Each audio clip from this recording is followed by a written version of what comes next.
3 months ago, I was planning the happiest day of my life, my wedding. Today, I'm living in my best friend's spare room, rebuilding from scratch. Because my fiance dumped me after his mommy said I wasn't good enough for him. Now, that same woman calls me crying every day, begging me to take him back. Brett and I met in 2021. Within 6 months, we were inseparable. After a year and a half, we moved in together. When I met his mom, Susan, I got weird vibes. She smiled without warmth and subtly judged my background. My parents, dad's in construction, mom's a school aide. I saw her smirk. Brett said she was just old-fashioned. I believed him. Love does that. When he proposed, I was ecstatic. We planned a modest wedding, nothing flashy, just love. But the moment we announced it, Susan took over. Venue, food, dress. She called everything I loved cheap or unsuitable. Brett told me to go along with it. I tried. I really did. Then came the dinner. Susan's friends were invited. Judging eyes, passive-aggressive questions like, "Where do you summer?" I laughed, said we went camping. Silence. In the kitchen, she cornered me, talked about Brett's ex, Melissa, who had a family home in the Hamptons. Then she said it. I wasn't the right kind of girl for Brett, that I'd hold him back. I told Brett everything. He defended her, said I misunderstood. That was our first real fight.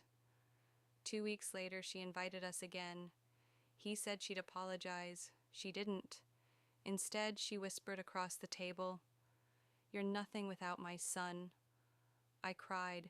She smirked. I told Brett, either she respects me or there's no wedding. He hesitated, said maybe his mom had a point. I took off my ring, got out of the car, packed my stuff, left.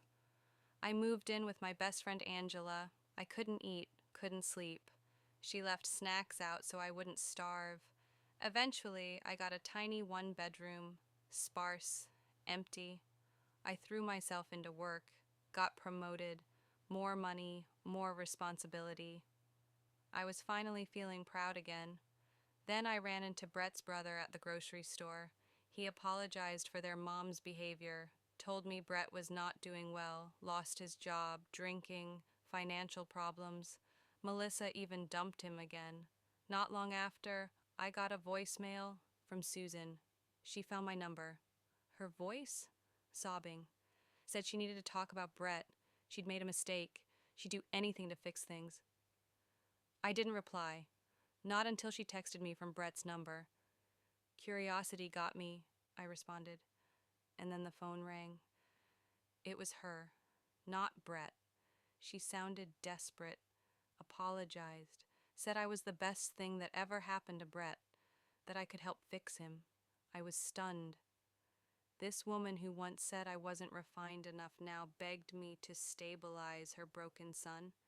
Against my better judgment, I met her for coffee. She looked like a ghost of herself. No designer clothes, no fake smile, just tired and broken. But as soon as I said I was dating someone new, her tone shifted, said, "Rebound relationships don't last." That Brett and I had real history.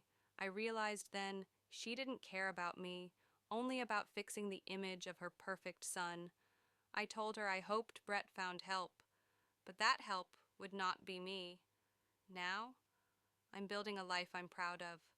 I have a job I love, a man who respects me, a tiny apartment that finally feels like home. Brett's still lost, Susan's still calling, but I don't answer. The wedding was supposed to be this weekend. Instead, I'm taking myself to a beach rental. Not the honeymoon I imagined, but the fresh start I deserve.